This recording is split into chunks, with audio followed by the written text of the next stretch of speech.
Joining us now from New York, Liz Peek. Liz, good to have you with us. You can follow Liz Peek on Twitter, at Liz Peek, LizPeek. That's pretty easy. You can also read Liz on the Fiscal Times and Fox News. But here's the good news. Yeah. I have your Twitter handle straight, at Liz Peek. That's it. Right? That's I got that one down. Yeah. Now, Liz, from our last conversation, you had come around and you told me you were voting for Trump, as I believe is your husband, the infamous Jeffrey Peek. Now, here's my question. Liz, do you put yourself and your husband, Jeffrey Peek, and perhaps some of your kids, do you put your family in Hillary Clinton's basket of deplorables? I was thinking about starting a new hashtag, hashtag proud to be a deplorable. Look, I thought this was an unbelievably stupid comment, and I think most people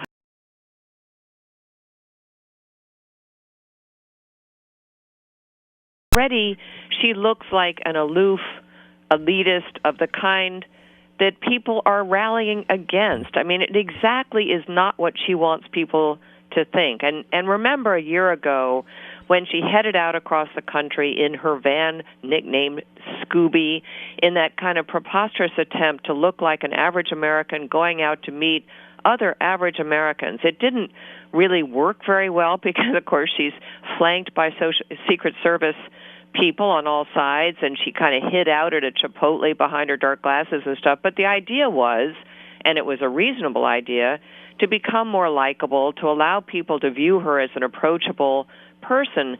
But, they've given up on that totally, John. I mean, this past August, she spent her entire month basically holed up in Steven Spielberg's huge mansion in East Hampton, visiting similarly wealthy people in Martha's Vineyard, Nantucket, etc. That's what she's about. That's where she feels comfortable.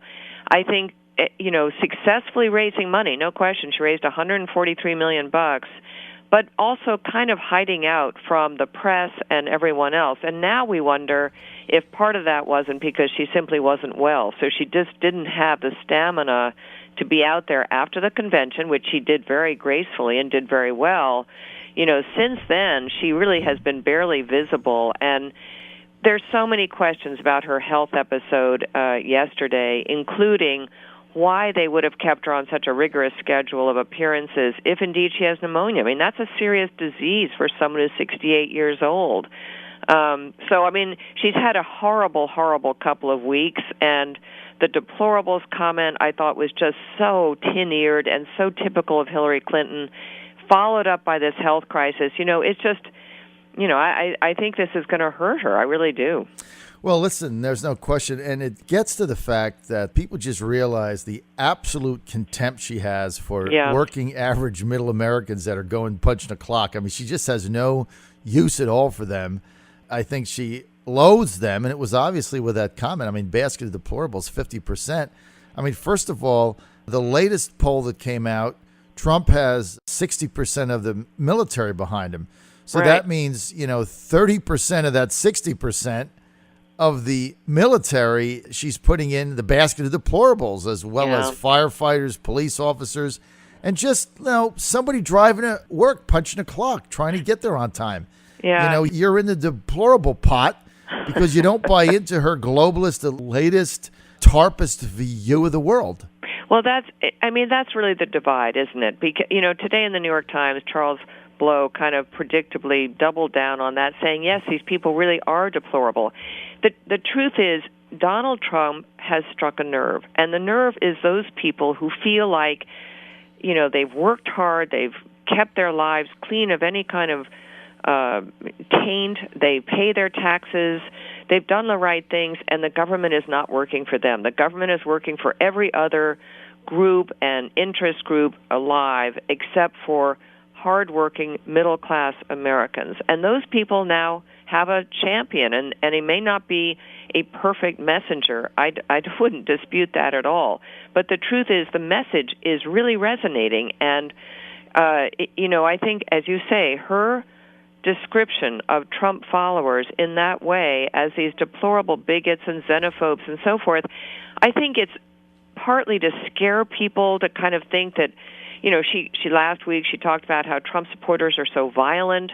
It's actually her supporters who have become violent and who have attacked people going to Trump rallies and so forth. It was her supporters who got arrested, and Bernie Sanders supporters at the Democratic National Convention. We didn't see any Trump people getting arrested at those gatherings. So they've kind of created this false narrative about this wildly unruly, hateful group of people following along after a sort of minority candidate, minority not in a racial sense, but in terms of people in this country. But it really couldn't be farther from the truth. And I think it's not totally that she doesn't get it. I think it's just a way of positioning herself in opposition to what her group and what a great many people think are pretty loathsome attitudes. But she's out of step, John, and I think more and more people are kind of coming around to seeing that.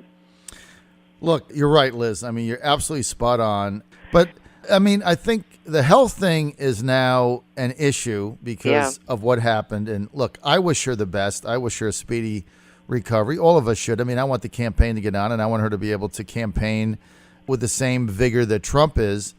But I want to get to something. The trap here for Trump, and there is a trap, is number one, any criticism of her, I think, would be very ill-advised. I think the right thing to do is what I've done today, which, I feel from my soul is I wish her a speedy recovery, and I hope she's okay so that we can have a real campaign.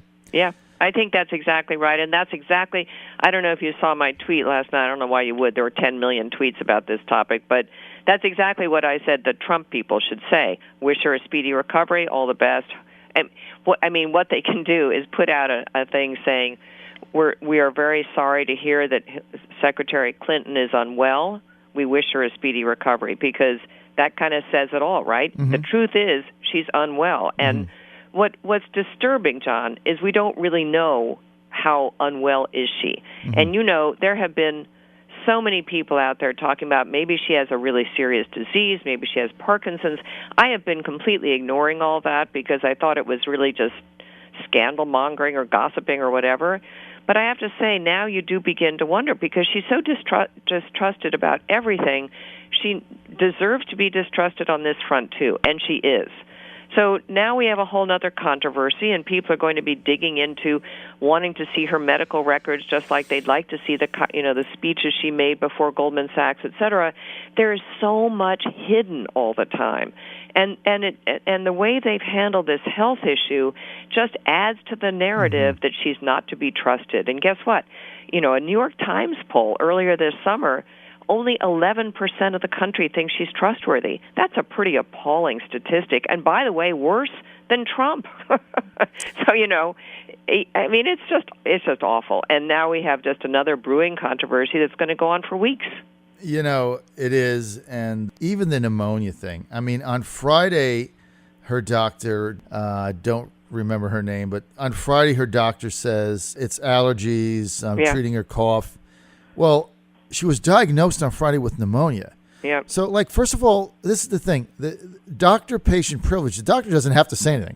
So the doctor's only saying things based on what the campaign has authorized, because there's doctor-patient privilege. You can't call my doctor up and find out if I got anything the matter with me or I had an exam. So they put out and they say it's allergies after she was diagnosed with pneumonia. So they get the doctor to lie on their behalf. This is what's incredible. This is the thing that everybody missed. Doctor lies on her behalf, then has to backtrack Monday because now the doctor looks like an idiot, right? Because she's collapsing. And so the doctor, for her own reputation, goes ballistic and says, we got to put this out there. So then the doctor says, well, I diagnosed her on Friday with pneumonia.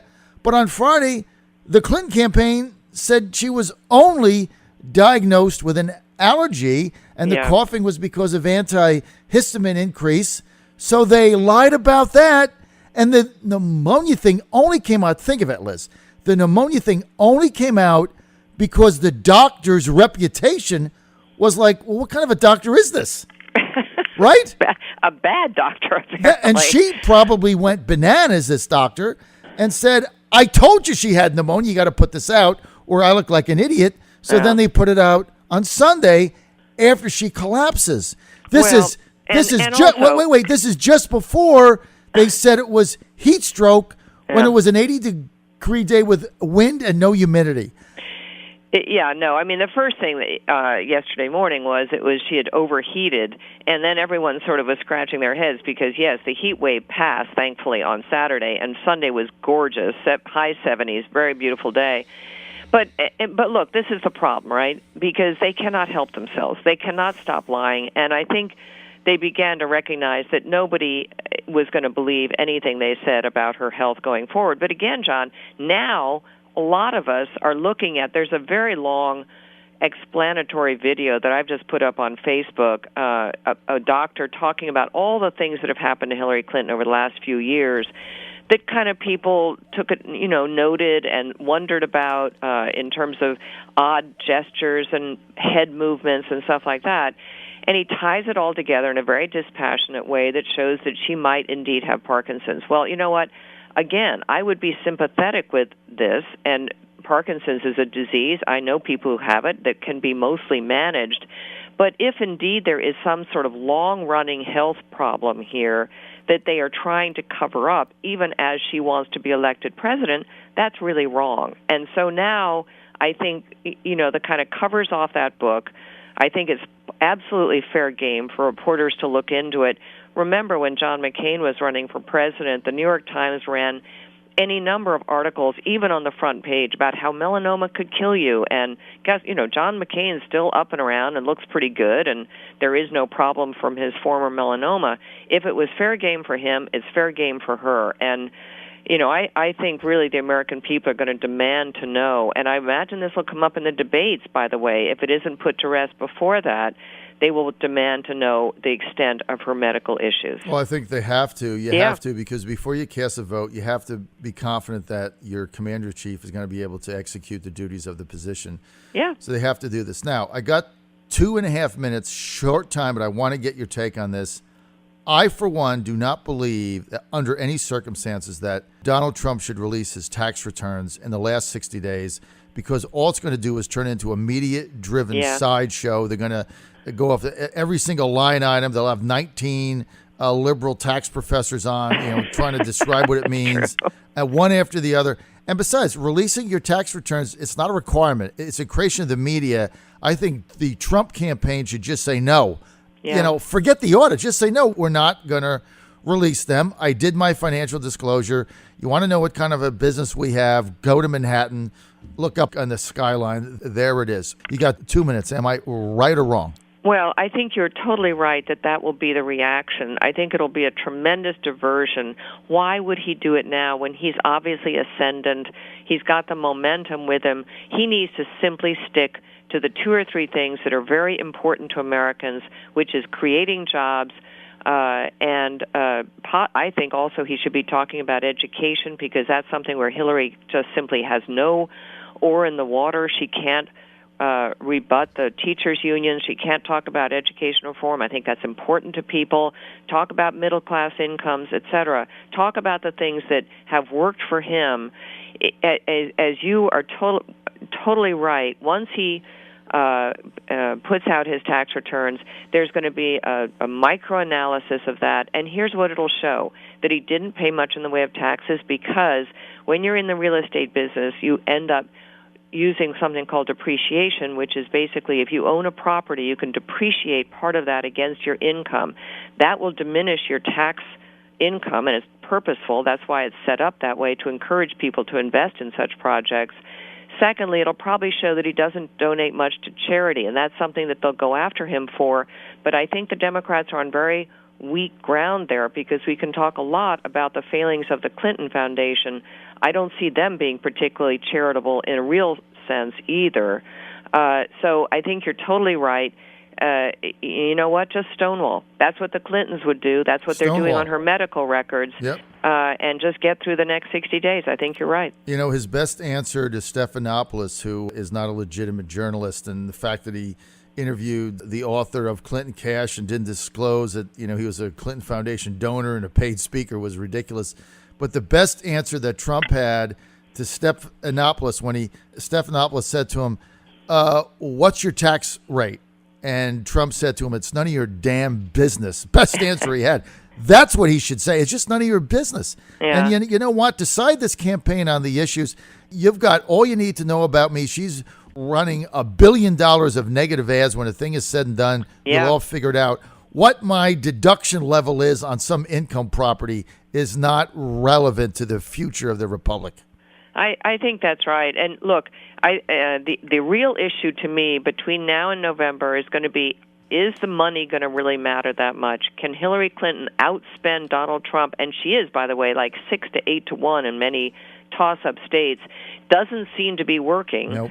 But the question is that going to make a difference? Is the campaign apparatus, I'll tell you this, and I really say this to you, particularly where you're located, if anyone wants Donald Trump to become president, they need to go volunteer, because she's going to be paying people to work at the polls and get the vote out. Republicans who want Donald Trump to win really need to just put their bodies in motion. I'm going to do that. I'm trying to figure out where to go to be the most effective. But I think all of us should try and think about what can I do to help. Well, there's Liz Peek going from not on the Trump train to the Trump train, now volunteering for Trump in New York City. Well, I won't do it in New York City. There's no point in that. Well, so the question is, do you go to Ohio? Do you go to Florida? I don't know. Let's get you on an airplane, and we'll have you come to Virginia. Well, right? Virginia's important, North Carolina. We're going to get you here. I'd love it. We're going to get you out of Manhattan. Hey, Liz, I'm out of time. Love you to death. Follow Liz Peek. At Liz Peek is her Twitter handle. You want to do that? You can also read her on the Fiscal Times and on foxnews.com. Thanks, Liz. Thank you so much. Take care now. You're on the John Fredericks Radio Network. Your calls when I get back.